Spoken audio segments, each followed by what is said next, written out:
Good morning, good afternoon, good evening everybody. Welcome back to the channel. Thanks so much for tuning in once again. Today we're going to go through what Range Rover ownership is actually like, because I've had this car for about 18 months now and I've experienced true Range Rover ownership. So I'm going to talk to you about what that looks like.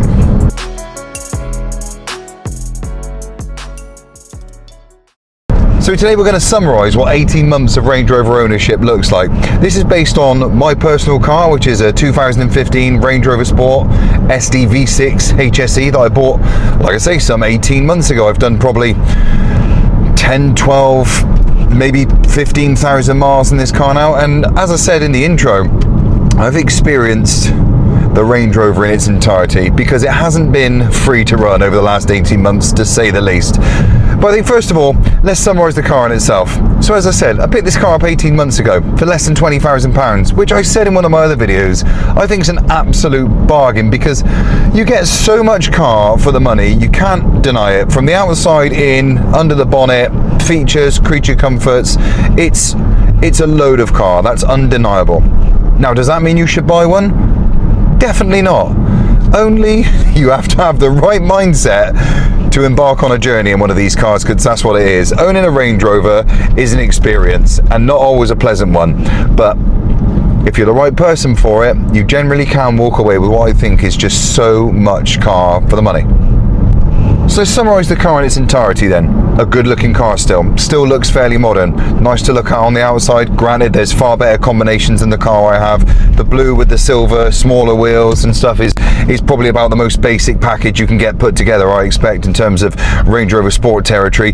But I don't mind it, because I bought it based on value, not based on what kit it had. But you can get some really nice combinations. So I think in summary, they still do look like really nice cars. And the inside's the same, isn't it, really? You can't deny it's a very nice environment, the inside. It's a nice seating arrangement it is. The seats are awesomely comfy. You're sat up nice and high. This nice commanding driving position. There's so much visibility. There's so much room. And everything does feel generally very well put together. Granted, nowadays, the infotainment system, I don't think it was the best when it came out. It is a bit dated now, it looks a bit dated, it feels a bit dated, it's quite clunky, but feature-wise, it's got everything you could need, this car. Sat-nav, dual-zone climate control. This one's actually got climate and heated seats in the back, heated seats in the front, cruise control, auto lights and wipers, a digital dash, various onboard computer functions and menus and things, ambient lighting this one's got, the panoramic sunroof, which is lovely, memory seats. It's got plenty of functions. The sat-nav is present but terrible, but otherwise, yeah, a reverse camera. There's so much, you know, it's typical Range Rover. There's so much to note. It has got plenty of spec, which again I think ties into it's a really good value for money car. The engine in this is the infamous 3-litre SD V6 HSE. Now, we know that they are historically known for the odd ones, and I say the odd ones, plenty of them do go catastrophically wrong, but we'll come to that in a moment. But the engine itself, the power plant, 306 PS, mated with that 8-speed ZF gearbox, it is a very nice combination. The car is smooth, powerful, quiet. It generally is an absolute pleasure to drive day to day. Now, in terms of practicality, the Range Rover ticks many a box again. It has fantastic off-road capability, it has very good family capability. This one is the 7-seat option, so you can get a large family inside this car. Granted, with the 7 seats up, the 6th and 7th in the boot there, it doesn't leave you much boot space, so you're not going to pack this car with 7 adults and a load of luggage, that's for damn sure. But it is nice to have the option of the 7 seats, and otherwise you'll get 4 or 5 adults in this car sensibly, load of luggage. It is very practical, isn't it? Good ground clearance, it's go anywhere, all weather. It's a really practical car, and I love being high up, I really do. The visibility on it is also very good. Now, in terms of efficiency, as far as 2.5-3 ton trucks go, they're not bad. A gentle, let's have a look at the trip computer. What am I getting? An average of 25 miles an hour, because I drive conservatively, obviously. It's 32.3 to the gallon, which is really not bad at all. And that is a big thanks to, like I say, that engine mated with that gearbox. It's just a really really sensible pairing. I've just put 35 quid's worth of fuel in and it's given me some 170 miles, 180 miles. So the thing's not terrible. On a run, you will see, and genuinely, I've said this before, when I was, I say stuck on the motorway, stuck at a constant speed of like 60 on the motorway, I did get like 40 to the gallon. But round town, you're gonna half that. The average MPG, I think, is fair. So with all that good news out of the way, what's the reality then, is the question. There is plenty of hearsay and stories floating about Range Rovers blowing up, going wrong all the time, and this, that, and the other. Is that true? In some cases, absolutely. Yes, it definitely is. They do go wrong. Like any complicated car, they can go wrong. Any car with this amount of equipment on it, this type and size of vehicle with this type and size of engine, they do and can go wrong. Don't get me wrong, the Range Rovers in particular have their fundamental quirks. For example, I think the cranks on the 3-litre V6 they are prone to snapping. The agents will tell you that is because it is down to poor maintenance, but you know, evidence would tell you that isn't always the case. This car, for example, had a brand new engine when it was less than 3 years old and less than 20,000 miles. I don't know how you could put that down to anything other than the fact it's just shit. That is just a bad scenario, whichever way you put it. Anyone you talk to, and any of the experts in the industry that I talk to, Land Rover specialists, as I've said in before in all my other videos, they are genuinely a roll of the dice. You will get a good one, you will get a bad one, and there's no rhyme or reason to it. Don't get me wrong, you can absolutely help yourself into trouble by not maintaining them properly, because they do not like that. Any car with a premium a premium engine, a premium vehicle, they don't like corners being cut. They like to be looked after with premium behavior. That just is what it is. But yes, in real world, these cars are not cheap to maintain, because it's not a cheap car. It might be a cheap car now that you can pick one of these up. This car's probably 15 grand's worth, I expect, if you were to buy it from a retailer or something like that. And that, on the face of it, you'd think, Jesus, that is a load of car for the money. One day, once upon a time, this was £80,000, this car. So you are getting, yes, a load of car for the money. But just because it's 15 grand now, it doesn't mean it's cheap to keep on the road, because it's not. You're still paying £80,000 vehicle price tags when it comes to repairs. So this car, for instance, let me summarize what I've had to do on this car. This car blew its turbos start of this year. That was about £6,000 in total, and that's with trade connections and getting remanufactured turbos, not brand new off the shelf. This car had a cam belt done. That was £1,000. I have just had the transfer box and gearbox oil done and serviced. That was some £600. And I've also had to have the air conditioning pipes replaced. That was some £500 or £600. If you have to do tyres on this car for premium tyres, which I would suggest you do, it is going to cost you close to £1,000 with VAT and fitting. If you do brakes on this car, it is going to cost you at least £500 or £600 for the front, I would say, if you go premium brakes, and probably £400 or £500 for the back. A service on this car I have recently had done as well. That was about £300 or so. I had it done alongside when you replace the turbos, you have to have that done. Now, saying all that, now that I've had all that done, and bear in mind within 18 months, I can honestly say the car's lovely. The car does drive really, really well, as you'd expect. Of all that money that I've had to spend, a large portion of it was covered by a warranty, and I would absolutely recommend you buy a warranty with one of these cars. I've done another video of talking about that in particular, that I'll put a link to all the videos I've done on the Range Rover in the description so that you can see. But it just goes to show that over 18 months, if you're thinking that even if you buy one of these with a fantastic maintenance record, that you can roll the dice on one because they're cheap now in the second-hand market and not have to spend money on one in 18 months, you're mental, you're mad, because it is going to cost you a load of money and you're going to get unstuck really quickly because you've got no option but to fix the car. These cars, even though this is still a very, very affordable second-hand car in relation to what it was new, they are still depreciating these cars, not as aggressively as they were 2 years ago, but they are still depreciating. So you really, unless you've got the appreciation that it's going to cost you money, you've got a lot of patience, and you've got a good warranty, there's no point buying one of these cars. There's absolutely no point, because you're going to have a terrible experience, you're going to resent the car, and you're going to hate yourself for making the decision. So there's no point doing it. But if you have got patience, like I have, if you have got a good warranty, like I have, and if you do budget for unforeseen repairs that the warranty doesn't cover, general wear and tear and maintenance, which I have, then, like me, you'll have a pleasant time with your Range Rover, because I have genuinely enjoyed the last 18 months owning this car. It does everything that I want.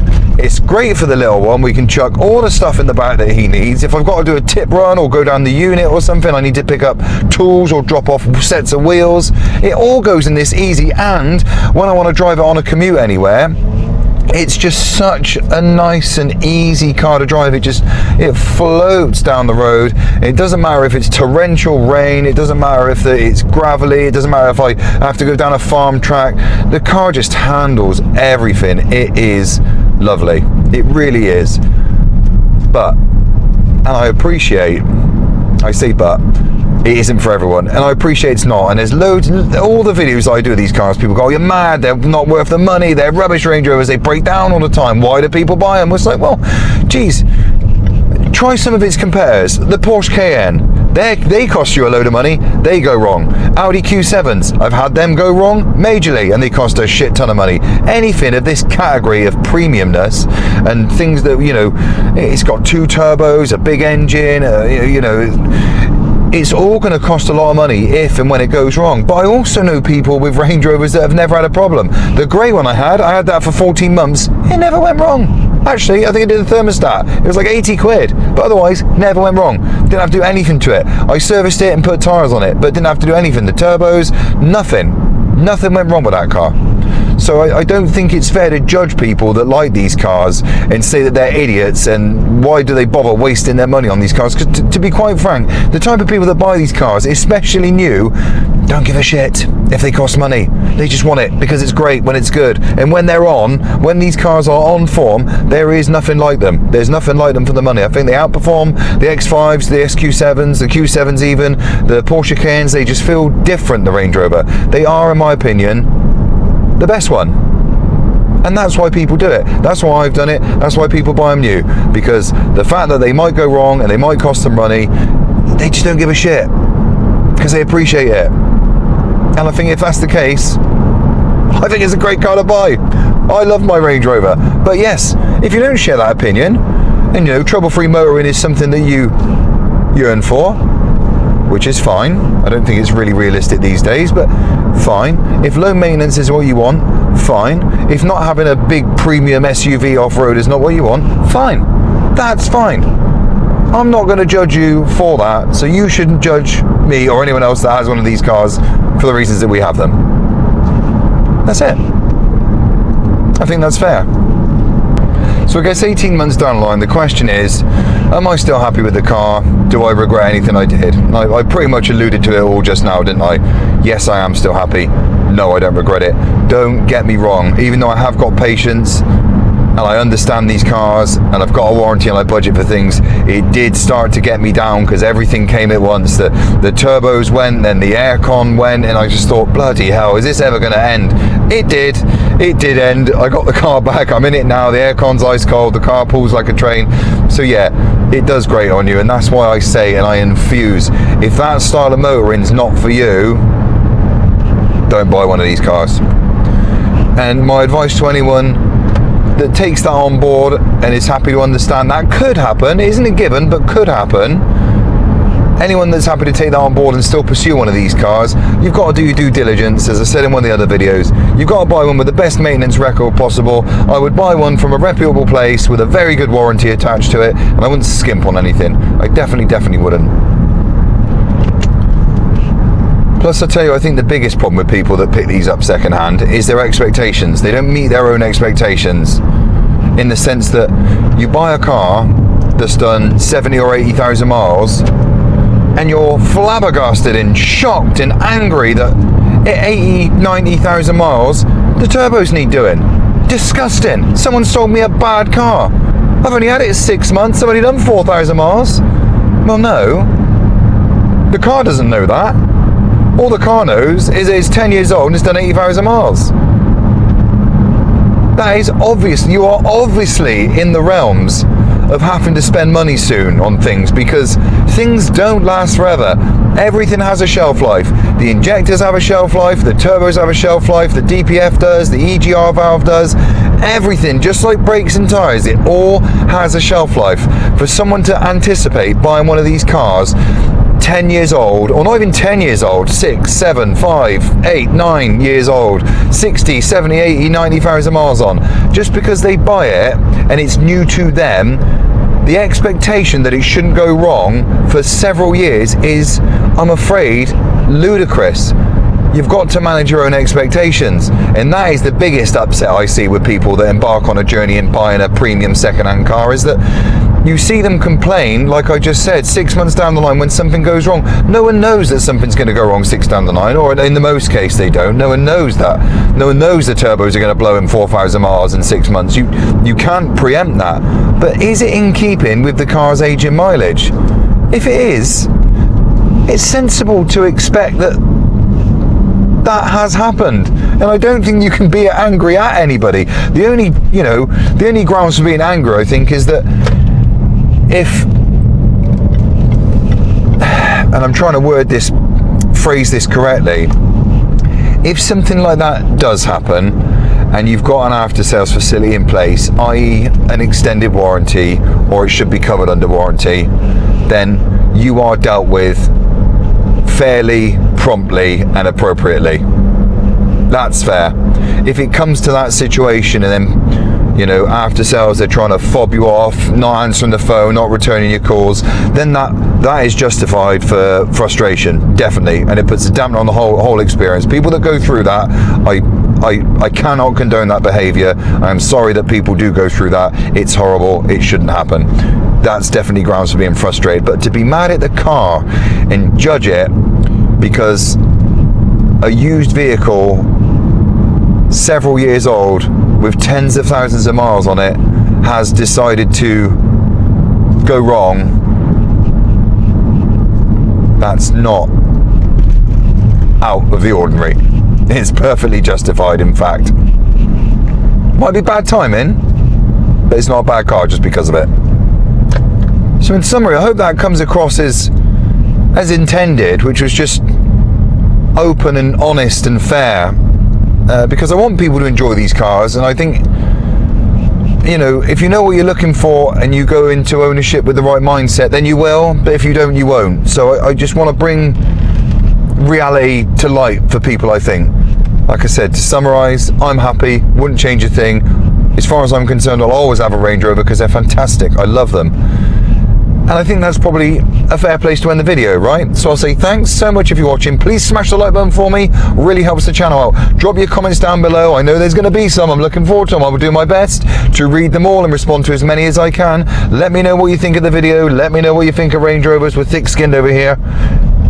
And don't forget to subscribe, please. But once again, drop that like button for me, or smash the like button for me even. And I look forward to seeing you in the next video.